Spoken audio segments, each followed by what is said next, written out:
दोस्तों जय हिंद। मैं हूं शम्स तबरेज और आप देख रहे हैं टाइम्स मेल। तो आखिरकार इतवार के रोज होने वाला जो सीज फायर था वो कैंसिल हो ही गया।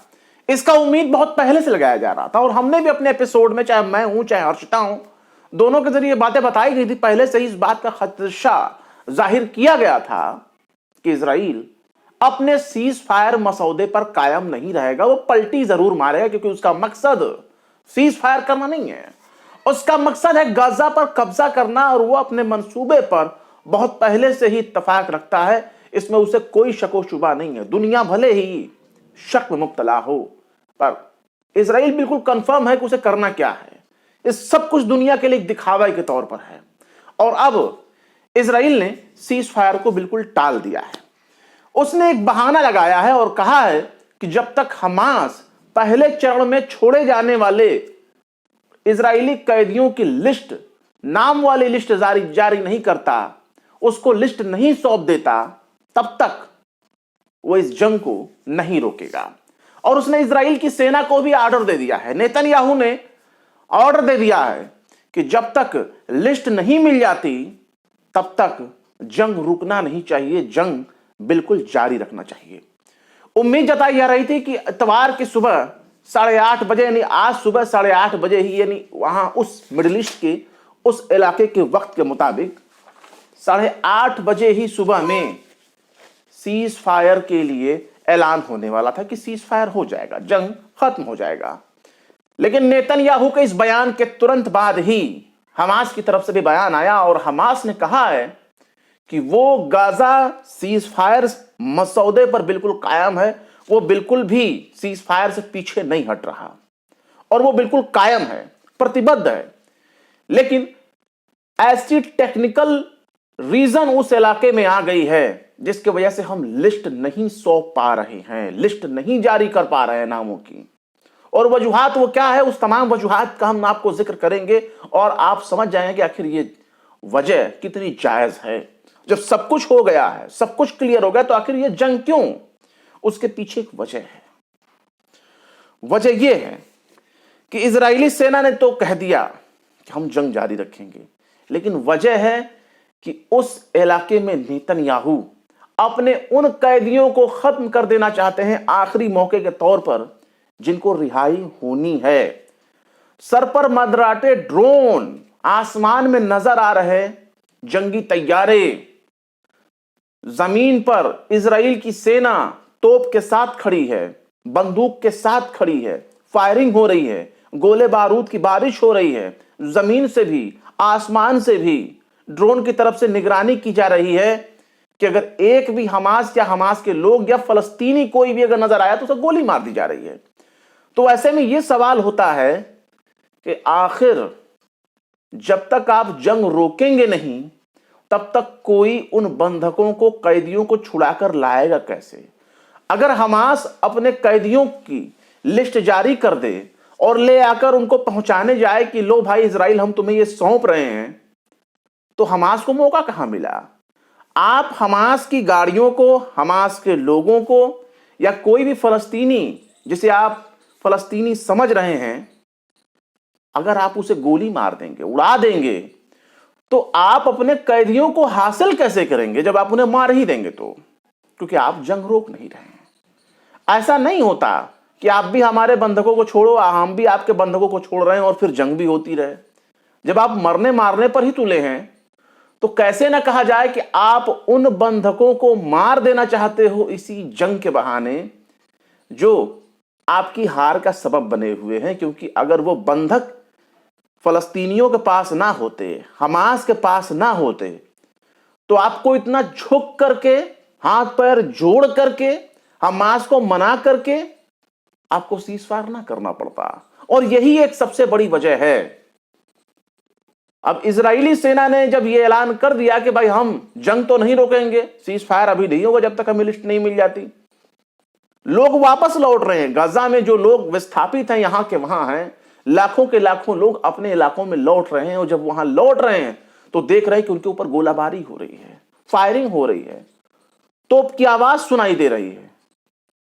तो सोचिए, ये ज्यादा से ज्यादा फलस्तीनियों को मारना चाहते हैं और खासकर उन लोगों को जो इनके राह में सबसे बड़ा रोड़ा बन गए हैं, और वो रोड़ा है इनके अपने बंधक। इतना तो साफ जाहिर हो रहा है। और भी देखिए, मजेदार बात यह है कि पहले चरण में 33 कैदियों को छोड़ा जाना था, और सबसे सुबह सुबह अल सुबह ये जो 33 जो बंधक है ना, इनको 6 हफ्ते में छोड़ा जाएगा। ये 6 हफ्ते का ये पूरा प्रोसेस है, पहले पेश का 6 हफ्ते तक ही चलेगा। और इतवार के रोज जब लिस्ट जारी हो जाती, यानी सीज फायर का जब ऐलान किया जाता, तो वो लिस्ट भी दे देता। हालांकि हमास कह रहा है कि हम लिस्ट देंगे, जल्दी देंगे, लेकिन ये टेक्निकल रीजन है, इलाके में टेक्निकल रीजन, जिसकी वजह से हम दे नहीं पा रहे हैं। तो इसमें अब तक यही प्लानिंग थी कि 8:30 बजे जंग बंद हो जाएगा, और शाम को 4 बजे 3 महिला इजरायली सैनिक कैदी जो बनाई गई हैं, उनको हमास अपने तरफ से छोड़ेगा, जिसके बदले में ठीक कुछ देर के बाद ही, यानी 4 बजे के बाद ही, जैसे ही ये 3 महिला कैदियों को इजराइल की सेना प्राप्त कर लेती या इजराइल की सरकार प्राप्त कर लेती, उसके तुरंत बाद 95 फलस्तीनियों को उधर से छोड़ा जाना था, उनको रिहा किया जाता। लेकिन सारे मंसूबे पर नेतन्याहू पानी फेरने पर आमादा हो चुके हैं। इस बीच गाजा से रिपोर्टिंग कर रहे अल जजीरा के पत्रकार हानी महमूद ने कहा है कि हमास और उसके लोगों के जरिए जमीन पर राब्ता कायम करने के वैसे तरीके नहीं हैं जैसे आम तरीके होते हैं। अल जजीरा के पत्रकार बता रहे हैं कि ऐसा करना बहुत मुश्किल है, बहुत मुश्किल, क्योंकि गाजा के आसमान में ड्रोन और लड़ाकू जहाजों की तैनाती वहां नजर आ रही है, और इसके वजह से, लड़ाकू जहाजों के आने की वजह से, ड्रोन की वजह से ऐसा कर पाना बहुत मुश्किल है। अगर ऐसा होता भी है तो बहुत ही लिमिटेड ऐसा एक्सेस मिल पाता है जब ये ऐसा कर सकते हैं। यही टेक्निकल वजह हो सकती है जिसका जिक्र हमास कर रहा है, ऐसा अल जजीरा के पत्रकार बता रहे हैं। वो ये भी कह रहे हैं कि स्वतंत्र रूप से वो बिल्कुल आजाद तरीके से आगे नहीं बढ़ रहा, और लिस्ट हासिल करने में वक्त लग सकता है, और लगेगा, ऐसा ही माना जा रहा है। पर गौर किया जाए तो गाजा में सीज फायर मुआहिदे से कभी भी नेतन्याहू पलटी मार सकते हैं, और अब तक पलटी मारते नजर आ रहे हैं। ट्रंप और बाइडेन ने चूंकि इनका समर्थन कर रखा है कि अगर वक्त पर सीज फायर नहीं होता, सेकंड फेज वाला काम नहीं हो पाता, तो फिर तुम जंग जारी रखना, हम तुम्हें सपोर्ट करते हैं। नेतन्याहू ने यह ऐलान किया है, ये चेतावनी जारी की है कि इजराइल के पास गाजा में जंग को फिर से शुरू करने का हक है, पूरा हक है, और अगर जंग बंदी का दूसरा फेज स्टार्ट नहीं होता तो ऐसा करने के लिए उसके पास अमेरिका का सपोर्ट भी हासिल है। जंगबंदी के 42वें दिन पहले चरण में गाजा से कुल 33 बंधकों की रिहाई होनी है, और इजराइल अपने यहां बंद सैकड़ों फलस्तीनी कैदियों को रिहा करेगा। इस दौरान इजराइल की सेना को गाजा के बफर जोन में जाना पड़ेगा, वापस लौटना पड़ेगा, और कई जो विस्थापित फलस्तीनी है, बेघर फलस्तीनी हैं, उन्हें अपने घरों की तरफ लौटने के लिए मौका देना होगा। तबाह हुए पूरे इलाके में इंसानी मदद में भी इजाफा किया जाना है। यह सब कुछ पहले से तय है। लेकिन अगर इसके बावजूद भी नेतन्याहू अपनी बदमाशी से बाज नहीं आते, तो इसे यही कहा जाएगा कि नेतन्याहू फ्रॉडगिरी कर रहे हैं, अय्यारी कर रहे हैं, मक्कारी कर रहे हैं। गाजा में लगातार बमबारी जारी है। देखना होगा कि दुनिया क्या सोचती है। बंधकों की लिस्ट तो मिल ही जानी है, क्योंकि 33 बंधकों की लिस्ट पहले से तैयार थी।